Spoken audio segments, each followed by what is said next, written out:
In episode 3, the media has gone to both EB and the district attorney to get their sides of the story. EB says that the district attorney has no case. He's charging Emily Dotson with the same thing that they charged Matthew Dotson with. They have no evidence, and he's going to get her off with it. He is very confident in his case. But the same goes for the district attorney. Armed with those letters that both EB and Perry handed in to get Matthew off, the district attorney paints the picture that Emily, along with her lover George Gannon, had conspired to swindle Herman Baggerly out of a lot of his money, and they used baby Charlie to do so. Gannon had linked up with a couple of low-life gangsters to kidnap the child, but greed got the better of him and he took them both out. He then felt so guilty that he committed suicide. So while they're not going to charge Emily with murder yet, they're literally charging her with the exact same thing that they charged Matthew Dotson with. Although as he's leaving the court, the district attorney says that if they can prove at all that Emily Dotson sewed baby Charlie's eyes, then he will tack on murder to her charges. While he's standing out in the courtroom steps, he proclaims that he's going to get justice for baby Charlie. And across the street, Detective Ennis is watching this all go down. Now, while the district attorney and EB were having their pissing contest in the media, Perry wanted to get some answers from Sister Alice. So he heads to one of her sermons, and while looking around, he realized that this thing is a cash cow. I mean, during the Great Depression, people just can't wait to fork over money into the collection baskets. But this whole religious thing really isn't his scene, so he steps out in the hallway to kill time before he meets with Sister Alice, and he's looking at all the artifacts that they have on display about her life. He then gets the call to meet with her, and when he walks in the room, she's hooked up to an IV, which he finds really bizarre. He asks what's in the IV, and somebody tells him that it's vitamins and saline. Now, in this meeting, you have Sister Alice, but a bunch of the elders along with her mother. And they've met because he wants to investigate George Gannon, who worked at the church. Right away, the church says that they are horrified to find out what George Gannon did, and they didn't really associate him with him that much. But they bring anybody into their flock, and he was one of the people. He came with great references, which they hand over to Mason. And they tells him that Gannon did odds and ends at the church whenever they needed something. While Mason starts looking over what they gave him in terms of references for Gannon,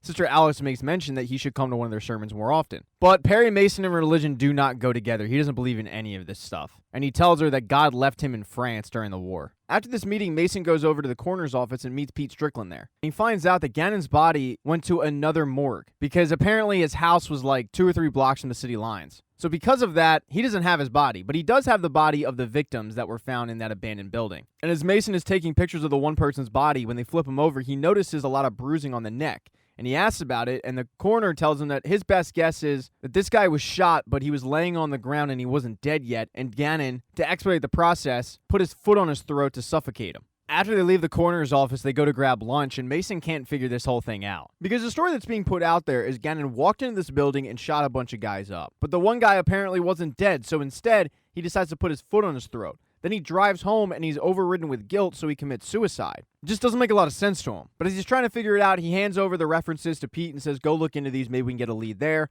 I'm going to head to the police station to try to find what items they found on the dead bodies. But when Mason gets to the police station, he's told that they don't have the personal effects. They were bagged up by Holcomb and Ennis, and even if they did have them, they wouldn't give them to Mason anyway. But they are willing to give him the police report. And that police report is basically one paragraph. It is pathetic. So Mason has to talk to the cop, Officer Duke, who wrote the report. But he's on the beat at the moment. He does try to sweet talk one of the secretaries at the police station to give him some information, and it's kind of unclear if he gets any. But Mason then has to head over to the courthouse, where Emily Dotson has to put in a plea. And she has had quite a morning. It started in her cell where EB was coaching her on what to do and what to say, and how important it is that both her and Matthew look like a unified front even though there was infidelity. But all Matthew can think about is that infidelity. He wants to know where her and George had sex, and he keeps pressing the issue. Eventually gets to the point where he lashes out at her saying that this is all her fault because she knew about this guy the entire time and said nothing. And even after he was arrested, Emily said nothing. And because of that, they had to bury their baby alone. Neither of them were there, and that's her fault. So she's just as guilty for baby Charlie dying as anybody. But even after that big blow up, Matthew does as he's told. He holds her hand in the courtroom, photogs flash a bunch of pictures, and it looks like they are in solidarity. But EB, on the other hand, is having issues. He seems visibly flustered, as if this is his first case. And it's worth mentioning that this is a massive case for him. But he seems just way too eager to point out that his client is innocent. And he gets blindsided when the judge is asking for a plea and Emily mumbles the word guilty. And this causes a big stir in the courtroom, with one woman having to be escorted out because everybody heard her say guilty. EB pleads with the judge that she meant not guilty, and the judge gives her one more opportunity to hand in the not guilty plea, and she says not guilty. It then comes time to set bail, and bail gets set at $25,000, which is a ton of money. So it was a really bad day for E.B. Jonathan. When Mason is leaving the courtroom, he gets yelled at by Della, who says that he didn't have to hand in that evidence. He sat on evidence before, and he knew what would happen. Yeah, okay, it would get Matthew off, but it put Emily behind bars, and they all know that Emily didn't do this. And now because of what they did, they've got Emily sitting in jail feeling guilty because everybody thinks that she did it. Mason tries to plead his case, but she doesn't want to hear it. She says to him, "Don't you have some windows to go peek in?" and then leaves. But he doesn't have windows to go peek in. He has a cop to chase down. And he's able to do so. He finds Officer Duke on the beat, but Duke won't tell him anything. Basically telling him to piss off, go read the police report. And it's a good thing that Duke didn't tell him anything, because unbeknownst to the both of them, Ennis was watching him from afar. And later that night at the market, when Duke is shopping with his wife, Ennis approaches both of them and asks Duke if he's been approached by a private investigator, and Duke says, "Yeah, but I didn't tell him anything." And he says, "Good, don't talk to him." And then Ennis kind of threatens him and his wife and their unborn baby. Ennis asks how far along is Duke's wife and then touches her stomach. Now, on the surface, none of that seems like a big deal, but it's the way he did it. It's definitely taken as a threat. You talk and something could happen to your child or your wife. Now, Mason, on the other hand, after getting nothing from Duke, went to go meet Pete, who has found out some information on those references. And it's that George Gannon was working in the count room at the Lucky Lagoon Casino. And that's something that he kept from the church. Mason tells Pete good work and says, "I need the rest of Duke's police reports." So now Mason has a new lead, and he wants to head to the Lucky Lagoon Casino, and he brings that pilot/friends with benefits, but it seems like she wants more than that. She wants a whole do-over from the New Year's Eve fiasco, but she doesn't know that he's actually heading there to work. She thinks he's heading there to spend the night with her. And Mason gets caught asking one of the bartenders if he knew George Gannon, and he didn't, and says, "You got to talk to Al, the boss." So the bartender is able to set up a meeting between Al and Perry, and Al tells him, "I didn't really know the guy, to be honest with you. He was a bookkeeper, he was an accountant, and he was quiet. And while that's everything you want in a guy working in the count room, he came in here talking about how this was unholy, and we're all going to go to hell, and the good book. So I wrote him a great reference just to kind of get rid of him." So with not much information, Mason leaves the room and finds that Lupe the pilot has won big, and they celebrate by making out in a fountain. The next day, Ennis goes to a rub and tug to collect the money that they're extorting from the place for, quote, police protection. And he tells the madam, "Yeah, it's a little light." But she points to the newspaper about the trial and says Mr. Wu-Sang is not happy because cops were asking about him at the Lucky Lagoon Casino. And Ennis says, "What cops?" And she says, "Some guy named Mason."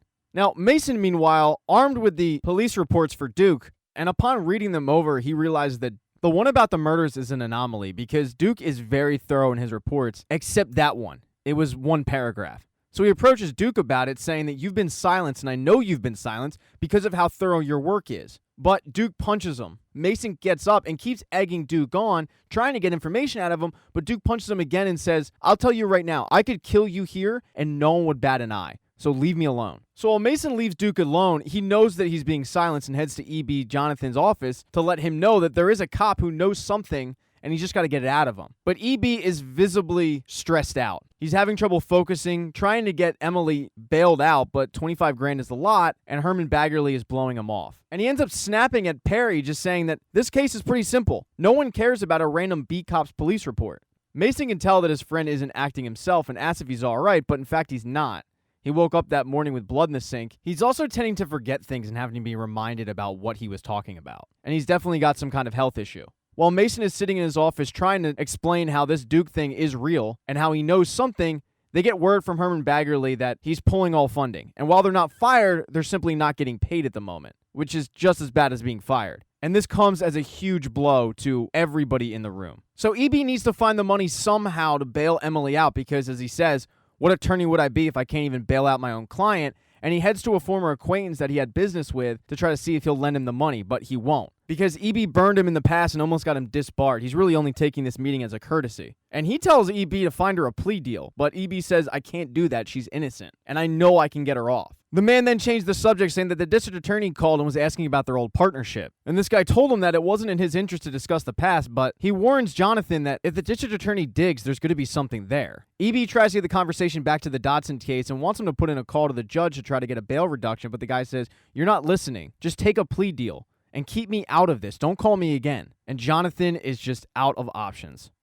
And while EB was trying to get Emily bailed out, her husband was meeting with his father, Herman Baggerly, and he's trying to figure out why Emily cheated on him. And Herman says that the Baggerly men have a weakness for loose women, taking a shot at his mother, which Matthew takes exception to, and Herman says, "You're right, I apologize. That's very unholy of me. Let me show you something." And then he pulls out the blueprints for this town that's about 30 miles outside of Los Angeles that he wants Matthew to help him build. an entire community dedicated to the church.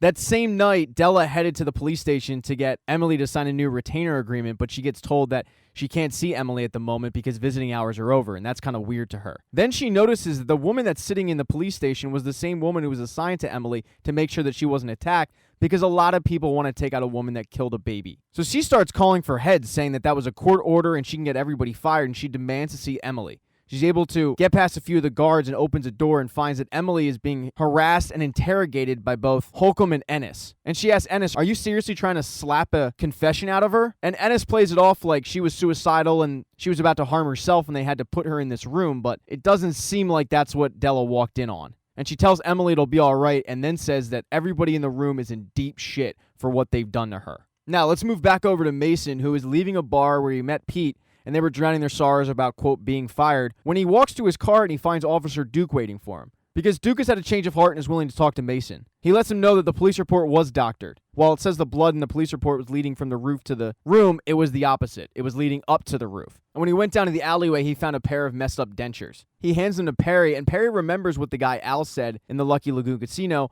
about how George was always flapping around his crappy dentures. And he also remembers seeing a half pair of dentures in George's blown off head when he found his body. So he grabs Pete, hops in the car, and rushes over to the morgue, praying to God that they haven't cremated the body yet. And they break in to find out that they haven't, which is great news, because now they're able to see if the dentures match up, and sure enough, they do, which proves that this guy died in that alleyway. He didn't blow his head off. So the question now is, who killed him? And while Mason was figuring out that George was murdered, Sister Alice is going through this whole dog and pony show about this miracle thing. And this is right after getting yelled at by her mother for going to visit Emily Dodson, saying that they don't need the negative publicity, but Sister Alice believes that Emily is truly innocent, and she kind of seems like she's a puppet for her mother. But during the ceremony, she starts hearing voices and then collapses and starts convulsing, having seizures. And the media surrounds this boat that she's in, taking pictures of her, but when she comes to, she says, "Don't worry about baby Charlie, Mom.